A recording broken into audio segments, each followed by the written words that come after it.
Hello everyone, welcome to part 2 of your chapter number 2 that is acid, bases and salts. हम part 1 के अंदर already indicators के बारे में डिस्कस कर चुके हैं. अगर आपने वो वीडियो नहीं देखी है please go and watch that video. अब पार्ट 2 आज हम डिस्कस कर रहे हैं दैट इज एसिड्स, जहां पे हम टाइप्स ऑफ एसिड्स पढ़ेंगे डिफरेंट कैटेगरीज के बेसिस पे. उसी के साथ साथ हम डिफरेंट प्रॉपर्टीज ऑफ एसिड्स भी पढ़ेंगे.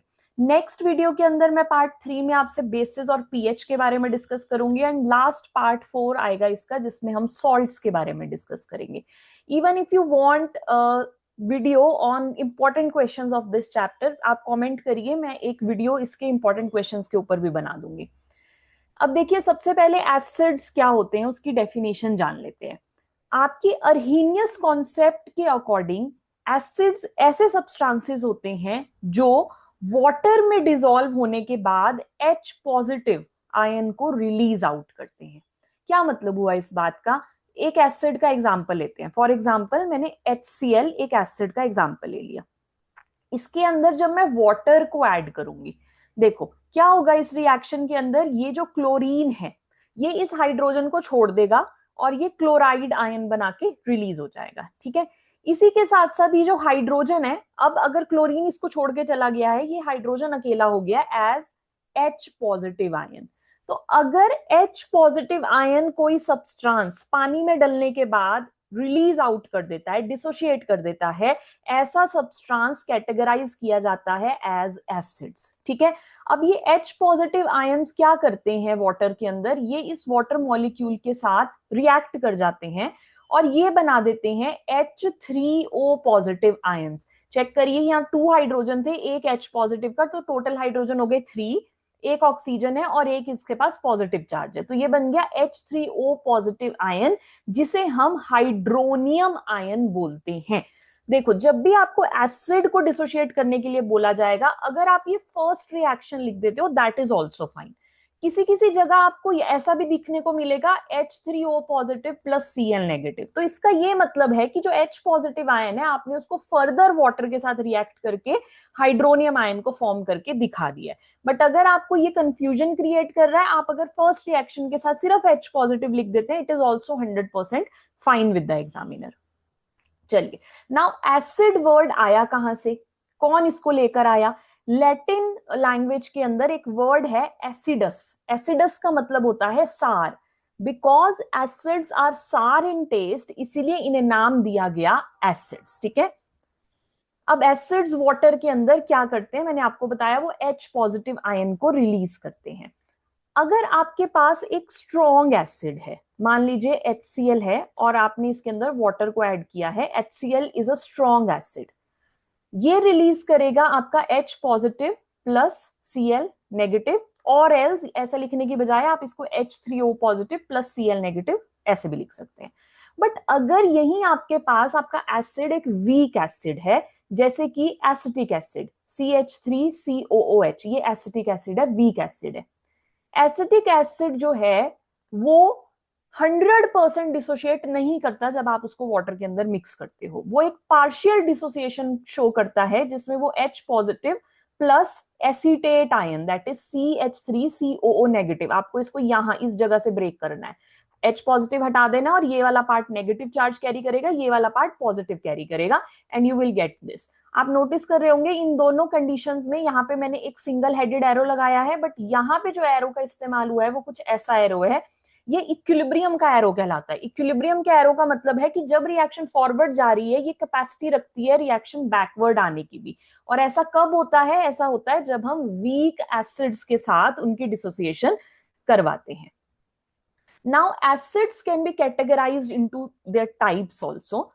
डिफरेंट बेसिस पे कैटेगराइजेशन अलग है. अगर मैं उनके सोर्स के बेसिस पे बात करूं, सोर्स मतलब आपको वो कहां से मिल रहे हैं, तो उस बेसिस पे एसिड्स 2 तरीके के हो सकते हैं. Number 1 is organic and number 2 is mineral acid.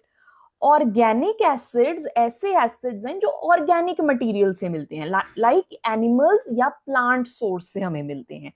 और मिनरल एसिड्स कौन होते हैं? ये ऐसे एसिड्स होते हैं जिन्हें हम सिंथेसाइज करते हैं फैक्ट्रीज के अंदर, so they are called as mineral acids. तो ये डिफरेंस है, कहां से मिला उस बेसिस पे. अगली जो कैटेगरी है एसिड की, again there are two types on the basis of their strength.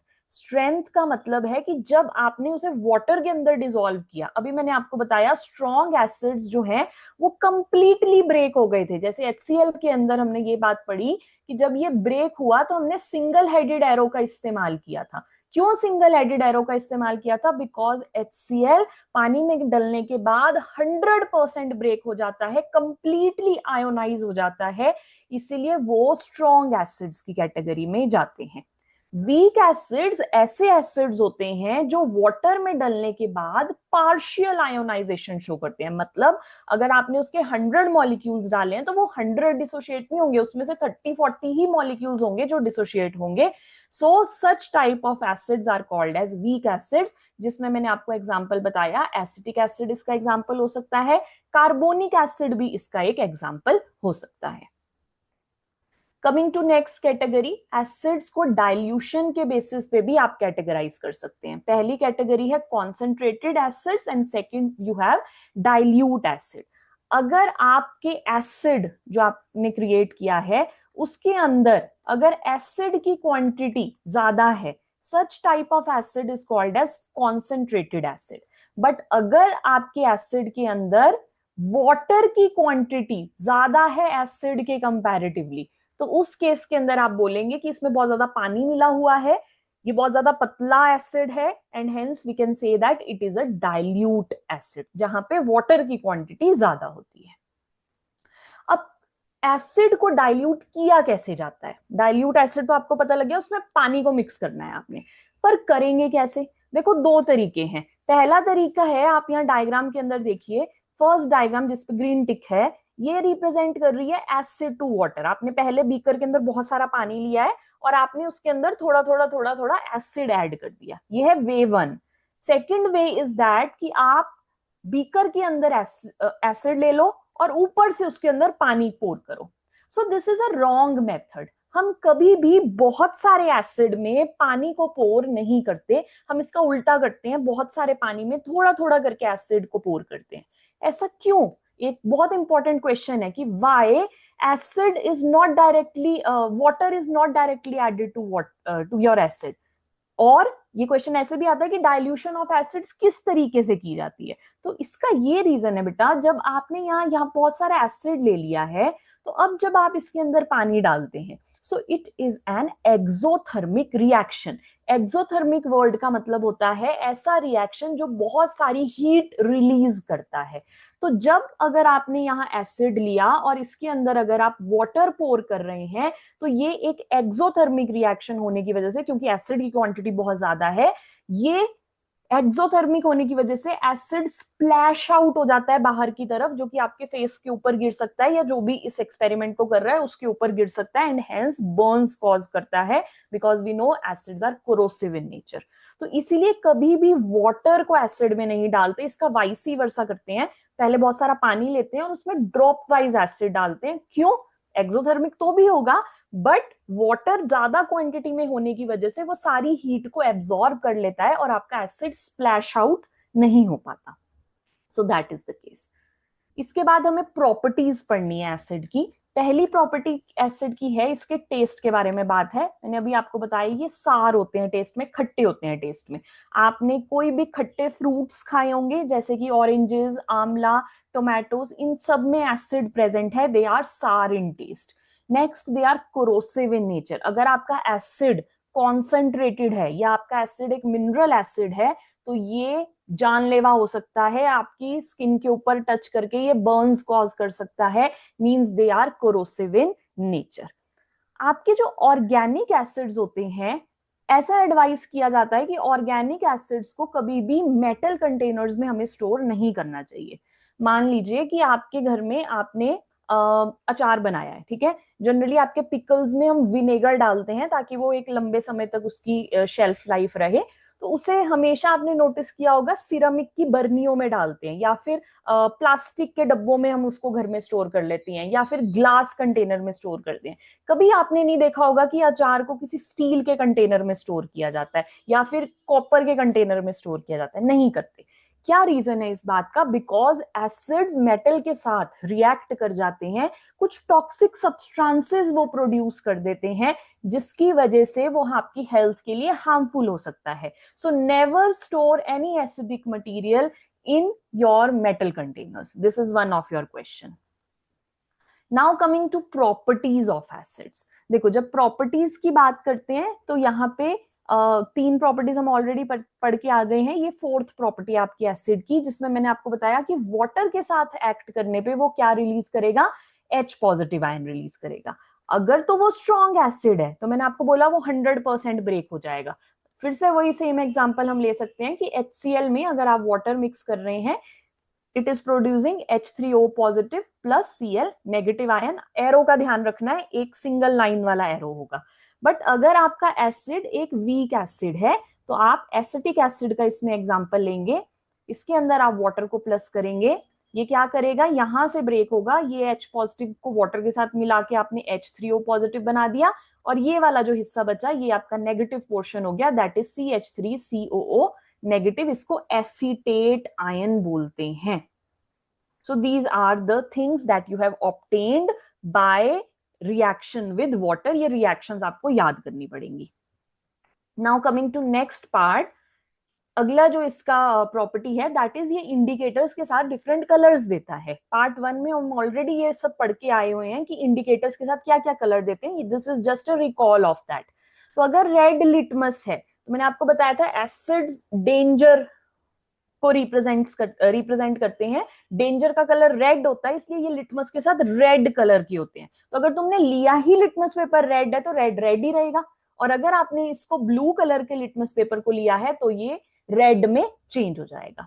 Turmeric yellow colour की होती है और ये एसिड के साथ कोई कलर चेंज शो नहीं करती, येलो येलो ही रहता है. फिनोफ्थलीन कलरलेस होता है और ये एसिड के साथ कोई कलर चेंज नहीं शो करता, कलरलेस ही रहता है. और मिथाइल ऑरेंज ऑरेंज होता है और ये आपके एसिड के साथ रेड कलर जनरेट कर देता है. तो ये कलर चेंजेस हैं जो एसिड के साथ हम देख सकते हैं. अब इसकी केमिकल प्रॉपर्टीज पे चलते हैं. केमिकल प्रॉपर्टीज का मतलब होता है ऐसी प्रॉपर्टीज जब आपका एसिड किसी दूसरे केमिकल के साथ रिएक्ट करेगा तो ये क्या बनाएगा. तो अगर एसिड को आप किसी मेटल के साथ रिएक्ट करते हैं, it produces salt and hydrogen gases released out. ठीक है, इसका एक एग्जांपल देखते हैं. मेटल ले लेते हैं कोई भी, मान लीजिए मैंने जिंक ले लिया, इसको एसिड के साथ रिएक्ट करवा दो, H2SO4 ले लो, चलो ठीक है, इसके साथ रिएक्ट करा दिया. अब ये क्या करेगा, कैसे ये रिएक्शन अकर होगा? सबसे पहले आपको अपने एसिड के अंदर उसका पॉजिटिव और नेगेटिव पार्ट पता होना चाहिए, तभी आप रिएक्शन को दिमाग से कर पाएंगे, वरना आपको चीजें क्रैम करनी पड़ेंगी. हम नहीं चाहते कि हम चीजें क्रैम करें, हम इसको अंडरस्टैंडिंग से करेंगे. H2SO4 को अगर ब्रेक किया जाए, मैंने आपको बोला एसिड ऐसे सब्सटेंसेस होते हैं जो कैसा आयन देते हैं? H पॉजिटिव आयन देते हैं. तो H2SO4 में कितने हाइड्रोजन आपको दिख रहे हैं? आपको यहाँ 2H पॉजिटिव आयन दिख रहे हैं.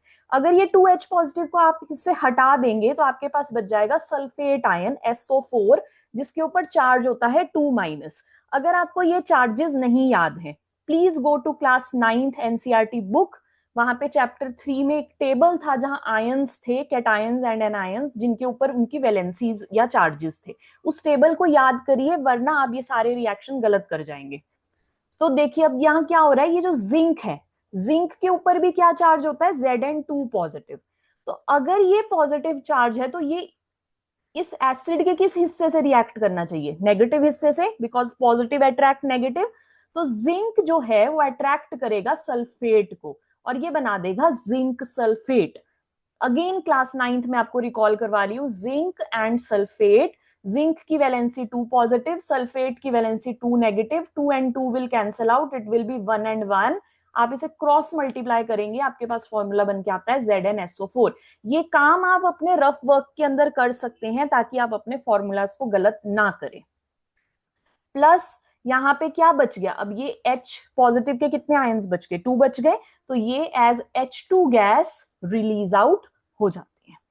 तो इस पर्टिकुलर रिएक्शन से आपको क्या पता लगा? जब भी मेटल किसी एसिड के साथ रिएक्ट करता है वो सॉल्ट बनाता है. इस केस में जिंक सल्फेट एक सॉल्ट है और ये हाइड्रोजन गैस को रिलीज आउट कर देता है. आप यहाँ पे कोई भी मेटल ले सकते हैं, कोई भी एसिड ले सकते हैं, रिएक्ट करेंगे आपको सॉल्ट और हाइड्रोजन गैस ही मिलेगी हर केस के अंदर। एक और एग्जांपल देख लेते हैं। मान लीजिए मैंने मैग्नीशियम ले लिया, magnesium is also a metal, इसको एसिड के साथ रिएक्ट करवा दो, HCl ले लेते हैं इस बार, ठीक है। अब जब आपने इसको रिएक्ट कराया, अभी मैंने आपको बोला पहले अपने एसिड को दो हिस्सों में तोड़ लिया करो, इसमें क्या क्या आयंस होंगे, एक होगा H पॉजिटिव और एक होगा Cl माइनस। और मैग्नीशियम का आपको चार्ज पता होना चाहिए, Mg2 पॉजिटिव। तो मैग्नीशियम है पॉजिटिव, यहाँ पे क्लोराइड है नेगेटिव। तो अपने रफ वर्क में आ जाओ, magnesium with 2 valency and chlorine with 1 valency, इसको क्रॉस करेंगे आपके पास बन जाएगा MgCl2। तो आपके पास जो सॉल्ट यहां जनरेट हुआ दैट इज MgCl2 प्लस क्या बच गया, ये हाइड्रोजन बच गई। सो H2 गैस की फॉर्म में ये रिलीज आउट हो जाएगी। यस, बैलेंस करना बहुत इंपॉर्टेंट है, यहाँ पे आप 2 लगाएंगे तो ये इक्वेशन बैलेंस हो जाएगी, ठीक है। सो this is how your reaction goes on. Now इसमें एक बात आपको नोट करनी है। क्या बात नोट करनी है कि जो लेस रिएक्टिव मेटल्स होते हैं जैसे कि प्लैटिनम, सिल्वर, गोल्ड, ये सब मेटल्स आपके एसिड्स के साथ रिएक्ट नहीं करते हैं, ठीक है। Now coming to next part, आपने इस रिएक्शन में देखा कि ये गैस रिलीज हुई थी दैट इज हाइड्रोजन गैस। अब आपको कैसे पता लगेगा कि जो गैस रिलीज हुई वो हाइड्रोजन गैस है? दिखेगी तो नहीं कि हाँ वो बोल रही है कि हाइड्रोजन के मॉलिक्यूल्स निकल रहे हैं, no, you can not see it. तो इसके लिए एक डिटेक्शन टेस्ट आपको सिखाती हूँ। देखो आपने क्या करना है, सबसे पहले एक टेस्ट ट्यूब आपको यहाँ दिखाई दे रही है, ये आपने एक टेस्ट ट्यूब ली है। इस टेस्ट ट्यूब के अंदर आपने क्या डाला है, जिंक ग्रैन्यूल्स डाले हैं। जिंक डाला है मतलब आपने यहाँ पे ले लिया है मेटल। अब आप इस मेटल के अंदर आपने और क्या ऐड किया है, डाइल्यूट सल्फ्यूरिक एसिड, मतलब आपने इसको H2SO4 के साथ रिएक्ट किया। तो अभी हम रिएक्शन पढ़ के आए कि Zn प्लस H2SO4 क्या बनाता है, ZnSO4 प्लस आपकी हाइड्रोजन गैस जो है वो यहाँ पे रिलीज आउट होती है। अब देखो ये जो हाइड्रोजन गैस रिलीज आउट हो रही है, आप यहाँ ऊपर चेक कर सकते हैं, हमने इस टेस्ट ट्यूब को ऊपर से बंद किया है और सिर्फ इसमें से एक ट्यूब रिलीज आउट हो रही है जिसे डिलीवरी ट्यूब बोलते हैं, जो सिर्फ गैस को पास होने देगी। तो आपकी जो हाइड्रोजन गैस यहाँ से रिलीज हुई है ये यहाँ से ट्रेवल करके यहाँ से बाहर निकल रही है। अब हम इस गैस को इस एक टम्बलर में कलेक्ट कर रहे हैं और इस टम्बलर में हमने ले रखा है सोप सॉल्यूशन। तो जैसे ये गैस यहाँ पे निकलेगी, हाइड्रोजन गैस, ये कुछ बबल्स क्रिएट करेगी। ये जो बबल्स यहाँ से बाहर आएंगे, अब आप क्या करेंगे, आपने अपने हाथ में एक कैंडल ले रखी है और इस कैंडल को आप इन बबल्स के पास लेकर आएंगे। आप नोटिस करेंगे कि ये जो बबल्स हैं ये फूट जाएंगे और एक साउंड आएगी, पॉप की साउंड, ठीक है। अगर ऐसी साउंड के साथ आपकी ये कैंडल बुझ जाती है, आपकी कैंडल की जो फ्लेम है वो बुझ जाएगी, कैसे साउंड के साथ, पॉप साउंड के साथ। सो ये इस बात को प्रूव करेगी कि ये जो गैस निकली वो गैस थी hydrogen gas. So this is the detection test that is done for hydrogen gas, that the burning splinter और the burning matchstick goes off with a pop sound. ये वर्ड्स हैं जो आप एज एन आंसर लिखेंगे अगर आपसे detection test पूछा जाएगा, ठीक है। नेक्स्ट आता है एक क्वेश्चन आपके लिए कि आप कर्ड या फिर सार सब्सटेंसेस, दही या फिर जितने भी खट्टी खाने की चीजें होती हैं, उन्हें कभी भी ब्रास या कॉपर वेसल में स्टोर नहीं करते। देखो आपने नोटिस किया होगा, आपके घर के अंदर जब दही जमाई जाती है तो या तो उसको मिट्टी के बर्तन में जमाते हैं, मिट्टी के बर्तन में नहीं तो उसको किसी हॉट केस में भी जमा देते हैं, या फिर ग्लास कंटेनर में भी जमा देते हैं। कभी भी हम तांबा, लोहा ये बर्तन यूज नहीं करते हैं कभी भी आपकी दही जमाने के लिए। Same goes with any other जो भी खट्टे सब्सटेंसेस होते हैं, जैसे मैंने आपको अचार का एग्जांपल दिया, दैट इज आल्सो खट्टा इन टेस्ट, सार इन टेस्ट, मतलब एसिड है, तो इसलिए उसको कभी भी मेटल कंटेनर में स्टोर नहीं करते। इवन मेटल का स्पून भी अचार के डब्बे में नहीं डाल के रखते हैं। क्या रीजन होगा अब इस बात का? आपने अभी रिएक्शन पढ़ा कि जब मेटल है, अगर तुमने उसको एसिड के साथ रिएक्ट कर दिया, वो क्या बना देगा, वो बना देगा सॉल्ट एंड हाइड्रोजन गैस। ये जो सॉल्ट वो क्रिएट करेगा ये नेचर में टॉक्सिक हो सकता है, आपके लिए खाने के लिए अच्छा नहीं हो, आपकी बॉडी में नहीं जाना चाहिए। So hence it can cause many of the health issues and this is why we do not store curd and the sour substances in your metal vessels, ठीक है। ये आपका क्वेश्चन क्रिएट हो गया यहां से। अब next property, next chemical reaction पे चलना है। अब तुम एसिड के साथ मिक्स करोगे मेटल कार्बोनेट को। What are metal carbonates? Metal CO3 आपका मेटल कार्बोनेट हो जाएगा अगर ये 2 वैलेंसी का मेटल है। देखो कार्बोनेट आयन होता है CO3 2 माइनस, तो अगर मेटल भी 2 वैलेंसी का 2 पॉजिटिव का होगा तो ये फॉर्मूला बन जाएगा MCO3। अगर 1 का होगा तो अकॉर्डिंगली आप क्रॉस मल्टीप्लाई करके उसको एक्सचेंज करके चेक करेंगे। इसका एक एग्जांपल देखते हैं क्या होगा। मेटल कंटेनर एसिड से रिएक्ट करके एक तो सॉल्ट बनाता है, वाटर बनाता है, और कार्बोनेट आयन होने की वजह से ये कार्बन डाइऑक्साइड गैस को भी रिलीज करता है। ठीक है, मेटल कार्बोनेट का एग्जांपल लेते हैं, जिंक कार्बोनेट ले लेती हूं मैं। ठीक है, ZnCO3 कैसे बना? ZnCO3 फॉर्मूला, जिंक होता है Zn2 पॉजिटिव, कार्बोनेट मैंने बताया 2 नेगेटिव, CO3 2 माइनस, तो जिंक की 2 वैलेंसी, कार्बोनेट की 2, क्रॉस होके ये 1 1 हो जाएगी and it will give you the formula ZnCO3। ZnCO3 को एसिड के साथ रिएक्ट कर दो, कोई भी आप एसिड ले लो, आप HCl ले सकते हो, H2SO4 ले सकते हो, जो मन कर रहा है आपका। मैंने HCl ले लिया। अब क्या होगा, सबसे पहले सॉल्ट बनेगा। सॉल्ट मैंने आपको बनाने का तरीका बताया, एक का पॉजिटिव हिस्सा और दूसरे का नेगेटिव हिस्सा। तो इसको चेक करते हैं कि इसमें क्या क्या पॉजिटिव और नेगेटिव पार्ट्स हैं। अब जिंक कार्बोनेट में Zn2 पॉजिटिव है, पॉजिटिव हिस्सा, और CO3 2 माइनस है, नेगेटिव हिस्सा। HCl में H पॉजिटिव है, पॉजिटिव वाला पार्ट, और Cl माइनस है, नेगेटिव पार्ट। अब आपने यहां से उठाना है पॉजिटिव पार्ट और यहां से उठाना है नेगेटिव पार्ट, और आपका सॉल्ट बन गया, दैट इज जिंक और क्लोरीन। बट रफ वर्क में चेक करना है पहले फॉर्मूला। जिंक का फॉर्मूला था 2 प्लस वैलेंसी का, एंड क्लोरीन -1 था तो 1। इसको क्रॉस मल्टीप्लाई करेंगे, आपके पास बन के आएगा ZnCl2। So you will get your salt ZnCl2 over here. इसके साथ वाटर रिलीज होगा एंड कार्बन डाइऑक्साइड रिलीज होगी। इसके अंदर ज्यादा लॉजिक नहीं लगाना है, आपको बस याद रखना है कि ये कार्बोनेट वाला हिस्सा CO2 देता है और ये हाइड्रोजन यहाँ से कुछ ऑक्सीजन को पकड़ के आपका वाटर का पार्ट क्रिएट कर देते हैं, और उसके बाद आप इस इक्वेशन को बैलेंस कर देंगे और आपका काम हो जाएगा। नेक्स्ट आपका रिएक्शन है metal hydrogen carbonate with acid. अब मेटल कार्बोनेट और मेटल हाइड्रोजन कार्बोनेट में क्या फर्क होता है? कार्बोनेट आयन मैंने आपको बताया CO3 2 माइनस होता है, हाइड्रोजन कार्बोनेट आयन होता है HCO3 नेगेटिव। ठीक है, हाइड्रोजन कार्बोनेट का एक और नाम है, इसको बाई कार्बोनेट भी बोलते हैं। कुछ कुछ बुक्स में आपको ये एज अ बाई कार्बोनेट के नाम से भी मिल जाएगा। सो मेटल कार्बोनेट, चलो अब सोडियम का ले लेते हैं, NaHCO3। कैसे बना ये फॉर्मूला? सोडियम की वैलेंसी 1, HCO3 की 1, क्रॉस मल्टीप्लाई किया तो बन गया NaHCO3। इसमें एसिड मिक्स कर दो, HCl ले लिया मैंने। अब इसको चेक करना है कि इसमें क्या आपका सॉल्ट क्रिएट होगा। तो सोडियम बाई कार्बोनेट में पॉजिटिव हिस्सा है सोडियम का और नेगेटिव हिस्सा है बाई कार्बोनेट का। HCl में पॉजिटिव हिस्सा है H पॉजिटिव और Cl नेगेटिव है नेगेटिव हिस्सा। अब आपको क्या करना है, यहां से उठाना है मेटल को और के पॉजिटिव हिस्से को, और यहां से उठाना है आपको नेगेटिव हिस्से को। तो ये बन जाएगा NaCl। NaCl ही फॉर्मूला होता है ना, Na की +1 Cl की -1, क्रॉस होके NaCl फॉर्मूला। उसके साथ साथ water plus CO2 gas release out हो जाएगी। अब आपको यहां से क्या कंक्लूजन मिला है कि जब मेटल कार्बोनेट या मेटल बाई कार्बोनेट थे, आपकी कौन सी गैस रिलीज हो रही थी? यहां अब रिलीज हो रही थी CO2 गैस। तो अब ये पॉप साउंड वाला तो एक्सपेरिमेंट नहीं कर सकते इसकी डिटेक्शन के लिए, ना ही CO2 बाहर निकलते हुए बोलेगी मैं CO2 नहीं बोलेगी ना, आपको उसको डिटेक्ट करना पड़ेगा। अब डिटेक्शन कैसे करेंगे? तो डिटेक्शन टेस्ट इसका हम देख लेते हैं। देखो क्या किया है अब इस रिएक्शन के अंदर, एक एक्सपेरिमेंट सेटअप किया है हमने। एक फनल ली है, सॉरी फनल नहीं, एक टेस्ट ट्यूब ली है। टेस्ट ट्यूब के ऊपर यहाँ पे रबर कॉर्क लगा के इसको बंद कर दिया। इस रबर कॉर्क में 2 होल्स होने चाहिए।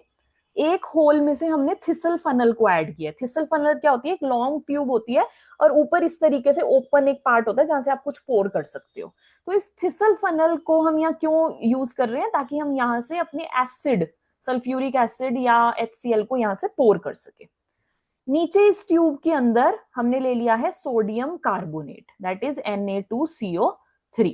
अब कार्बोनेट है और ऊपर से डाल रहे हो एसिड, तो अभी रिएक्शन बताया, अगर Na2CO3 लिया है और उसके अंदर तुम अगर H2SO4 डालोगे तो ये पॉजिटिव हिस्सा और यहां से इसका नेगेटिव हिस्सा, मतलब Na 2SO4 plus water plus निकलेगी CO2 गैस। अब ये जो CO2 गैस यहां से रिलीज होगी, इसके लिए एक दूसरी पाइप लगा रखी है, एंड अगेन एक डिलीवरी ट्यूब से हम इसको एक टेस्ट ट्यूब में कलेक्ट कर रहे हैं, और इस टेस्ट ट्यूब में हमने ले रखा है calcium hydroxide solution, that is CaOH twice. इस कैल्शियम हाइड्रोक्साइड सॉल्यूशन को हम कहते हैं लाइम वाटर, और ये लाइम वाटर ट्रांसपेरेंट होता है कलर में, पर इसमें से जैसे ये CO2 गैस आकर पास होगी, ये इस लाइम वाटर जो ट्रांसपेरेंट था उसको कन्वर्ट कर देगी मिल्की। मिल्की मतलब ऐसा लगेगा कि जैसे पानी में थोड़ा सा दूध मिला दिया है। क्यों? Because of the formation of white PPT. इसका रिएक्शन देखते हैं एक्चुअली यहां हो क्या रहा है। जब आपने इसके अंदर यहां कैल्शियम हाइड्रोक्साइड लिया, कैल्शियम हाइड्रोक्साइड क्या है, जो आपने ये कैल्शियम हाइड्रोक्साइड लिया था लाइम वाटर, इसमें से आप कौन सी गैस पास कर रहे हो, आपके यहाँ रिएक्शन मिक्सचर में कौन सी गैस निकली है, CO2 गैस। जब ये CO2 गैस इसमें से पास होती है, ये क्रिएट कर देती है calcium carbonate.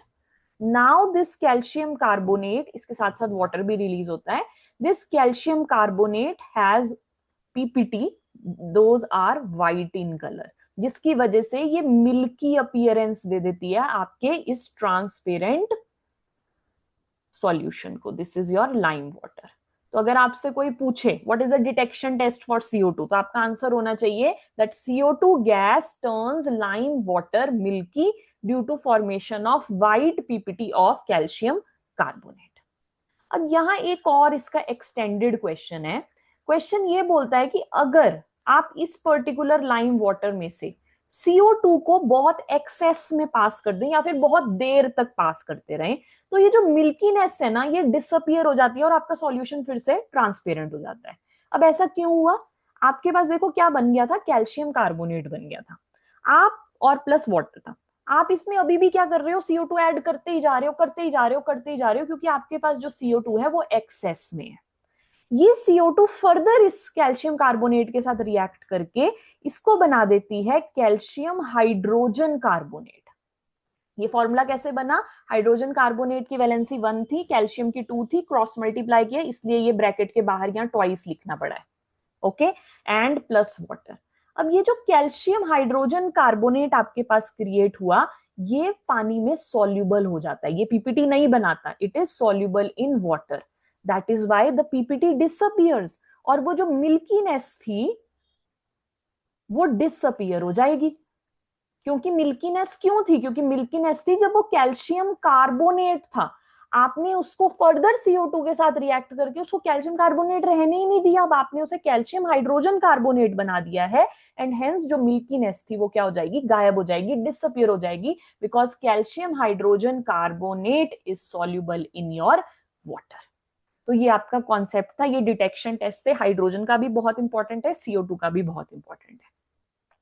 Now coming to next property, अगर आपने एसिड को मेटल ऑक्साइड के साथ रिएक्ट किया है तो आपको सॉल्ट एंड वाटर क्रिएट होके मिलता है। आपको फर्स्ट रिएक्शन याद होगा, वहां मैंने आपको बताया था कि जब मेटल एसिड के साथ रिएक्ट हुआ था उसने बनाया था सॉल्ट प्लस हाइड्रोजन गैस। अब बिकॉज यहाँ पे ऑक्साइड एक एडिशनल चीज है, MO है प्लस एसिड, तो यहाँ पे सॉल्ट तो बनेगा ही, बट इस वाटर हाइड्रोजन की जगह यहाँ पे बनेगा वाटर, बिकॉज ये ऑक्सीजन आपके पास एक्स्ट्रा हो गई है यहाँ पे। चलो इसका एग्जाम्पल देखते हैं। कैल्शियम का ऑक्साइड ले लेते हैं, ऑक्साइड की जो वैलेंसी है होता है O2 माइनस, तो कैल्शियम 2 पॉजिटिव, O2 नेगेटिव, 2 कटा, फॉर्मूला इज CaO। इसमें मिला दिया एसिड, HCl डाल लो। अब कैल्शियम पॉजिटिव हिस्सा, यहां से क्लोरीन नेगेटिव हिस्सा, तो कैल्शियम आपको पता है 2 पॉजिटिव, क्लोरीन आपको पता है 1 माइनस, क्रॉस करेंगे तो सॉल्ट क्या बनेगा, CaCl2 प्लस यहाँ पे वाटर रिलीज आउट हो जाएगा। सिमिलरली एक और एग्जांपल देख लेते हैं, जिंक का ऑक्साइड ले लो प्लस HCl, इसके अंदर अगेन जिंक 2 वैलेंसी का, कैल्शियम 1 वैलेंसी का, क्रॉस कर दो तो बन जाएगा ZnCl2 प्लस H2O। अच्छा क्लोरीन की जगह चलो सल्फेट लेके देख लेते हैं, एक CaO में अगर आप H2SO4 ऐड कर दोगे तो जिंक की 2 वैलेंसी, सल्फेट की 2 माइनस, कट गया, 1 1 आ गया तो ये फॉर्मूला बन जाएगा ZnSO4 plus your water is released out. तो अगर आप अपनी वैलेंसीज में क्लियर हैं, आप कोई भी एग्जाम्पल रैंडमली उठा के अपना एग्जाम्पल क्रिएट कर सकते हैं, आपको कुछ भी याद करने की जरूरत नहीं है। फिर से कहूंगी, क्लास 9th की बुक खोलिए और ये सारे आयंस याद किए करिए, ताकि आप यहाँ पे कोई भी फॉर्मूला गलत ना क्रिएट कर पाए, because if your formula is wrong you will get 0 marks. Last reaction, अगर अब इस एसिड को बेस के साथ ही मिक्स कर दें तो यहाँ पे बन जाता है सॉल्ट एंड वाटर। इस रिएक्शन को बोलते हैं न्यूट्रलाइजेशन रिएक्शन। तो कोई भी बेस ले लो, NaOH कॉमनली नोन बेस है, सोडियम हाइड्रोक्साइड। एसिड ले लो, H2SO4। सॉल्ट बना दो, यहाँ से इसका पॉजिटिव, यहाँ से इसका नेगेटिव हिस्सा, ये बन जाएगा Na2SO4, बिकॉज सल्फेट की वैलेंसी 2 होती है, सोडियम की 1 होती है, इसलिए ये फॉर्मूला क्रिएट हुआ। प्लस वाटर रिलीज आउट हो जाएगा। बैलेंस करने की नीड है तो कर देंगे, नहीं है तो छोड़ देंगे ऐसे। तो these are all about the reactions that we have done for acids, जो इसकी प्रॉपर्टीज समझा रहा था। यहाँ पे एक लास्ट टॉपिक और है, दैट इज एसिड्स जो हैं वो इलेक्ट्रिसिटी भी कंडक्ट करते हैं। बहुत ही इंपॉर्टेंट टॉपिक है ये, और ये क्वेश्चन बहुत बार प्रीवियस ईयर में पूछा गया है। देखो इसमें क्या किया है, इसने एक बीकर लिया है और इस बीकर के अंदर इसने यहाँ पे एक रबर कॉक लिया है, और उस रबर कॉक के अंदर 2 कील, जो आयरन नेल होते हैं, कील कहते हैं जिन्हें, उन्हें गाड़ दिया है। यहां से इसने 2 वायर्स इससे निकाली है, एक बल्ब लगा दिया, एक बैटरी लगा दी है जो कि 6 वोल्ट की बैटरी है। यहाँ पे एक लिक्विड भर दिया है, उस लिक्विड में इसने यहाँ लिया है डाइल्यूट HCl। अब आपको पता है HCl कैसा एसिड था, रिकॉल करिए, मैंने आपको सब कुछ बता दिया। ये एक स्ट्रॉन्ग एसिड था। स्ट्रॉन्ग एसिड था तो ये क्या अच्छे से पूरी 100% डिसोसिएशन देगा या बहुत थोड़ा सा? 100% देगा। तो ये ब्रेक होके बन जाएगा H positive plus Cl negative. अच्छा ध्यान रखना, यहाँ डाइल्यूट वर्ड लिखा है, मतलब इसके अंदर पानी मिला है। एसिड तब तक ब्रेक नहीं होगा जब तक उसके अंदर वाटर नहीं होगा। अगर आप लिखेंगे ना HCl, तो ऐसा नहीं है बैठे बैठे टूट जाएगा H positive and Cl negative. आप जब तक इसमें प्लस वाटर नहीं करेंगे, ये अपने आयंस के अंदर ब्रेक नहीं होगा। अब बिकॉज इस सॉल्यूशन पानी को डलने की वजह से यहाँ पे आयंस क्रिएट हो गए हैं, H positive and Cl negative, और एक नहीं बहुत सारे। तो अब ये आयंस क्या करेंगे, इस इलेक्ट्रिसिटी से कंडक्शन को क्रिएट करेंगे, और जब आयंस मूव करते हैं इलेक्ट्रिसिटी से कंडक्शन को क्रिएट करते हैं, हमें पता है वो क्या प्रोड्यूस करते हैं, इलेक्ट्रिसिटी प्रोड्यूस करते हैं, एंड हेंस ये जो बल्ब है ये ग्लो कर जाएगा। ठीक है, तो आपको ये क्लियर हो गया होगा कि अगर कोई एसिड आपने इसमें डाला है द बल्ब विल ग्लो। अगर वो एक स्ट्रॉन्ग एसिड डाला है, बिकॉज आयन ज्यादा होंगे, वो ग्लो बहुत ब्राइट होगा। अगर आप इसमें एक वीक एसिड डालेंगे तो ये जो ग्लो है ये थोड़ा सा डिम होगा। बट अब यहाँ पे एक क्वेश्चन आता है कि मान लो तुमने इस लिक्विड में HCl की जगह शुगर ले लिया है, और हम सबको पता है शुगर या ग्लूकोज के अंदर आपके पास हाइड्रोजन का कंटेंट होता है। तो अगर H हाइड्रोजन का कंटेंट है, तो इसका मतलब यहाँ पे अगर शुगर वाला वाटर डालोगे, शुगर सॉल्यूशन डालोगे, तो वो भी बल्ब को ग्लो करवाना चाहिए था, बट नहीं करवाता। शुगर के केस में, इथेनॉल के केस में, इथेनॉल के पास भी फॉर्मूला है CH3CH2OH, ये इथेनॉल का फॉर्मूला है, इसके पास भी हाइड्रोजन है। बट ये दोनों ही चीजें आपके इस बल्ब को ग्लो नहीं करवाएंगी। क्यों नहीं करवाएंगी? बिकॉज ये अपने इस H पॉजिटिव को रिलीज नहीं करती। जब तक H पॉजिटिव रिलीज नहीं होगा, आयंस क्रिएट नहीं होंगे, डिसोसिएशन नहीं होगी, इलेक्ट्रिसिटी फ्लो नहीं करेगी और बल्ब ग्लो नहीं करेगा। वेरी वेरी इंपॉर्टेंट क्वेश्चन, कि आप ये चेक करेंगे अपने क्वेश्चन के अंदर कि उसने क्या बोला हुआ है, कि बीकर के अंदर क्या डला है, एसिड डला है, बेस डला है, कोई ऐसा सब्सटेंस है जो H पॉजिटिव रिलीज ही नहीं करता। उसके मैंने आपको एग्जांपल बताया, आपका ग्लूकोज, आपका शुगर, आपका इथेनॉल, इन सब में हाइड्रोजन है, बट उसके बावजूद भी यहाँ पे बल्ब ग्लो नहीं कर रहा। क्यों नहीं कर रहा? बिकॉज ये सारे कंपाउंड्स, शुगर, ग्लूकोज, इथेनॉल, ये रिलीज नहीं करते अपना H पॉजिटिव। आप इनमें पानी भी डाल दो फिर भी H पॉजिटिव रिलीज नहीं करेंगे। तो जब आयंस में टूटेंगे ही नहीं, तो इलेक्ट्रिसिटी कैसे कंडक्ट होगी? तो इलेक्ट्रिसिटी कंडक्ट नहीं करवाएंगे, बल्ब ग्लो नहीं करेगा। वेरी इंपॉर्टेंट क्वेश्चन, बहुत बार प्रीवियस ईयर में आया हुआ है। So that was all about the acid topic. Next part में बात करेंगे बेसिस एंड पीएच स्केल के बारे में। लाइक, शेयर एंड मुझे सब्सक्राइब करें, और अगर आपको क्वेश्चंस का भी वीडियो चाहिए, please put your message in the comment box. Till then take care, happy learning and bye bye.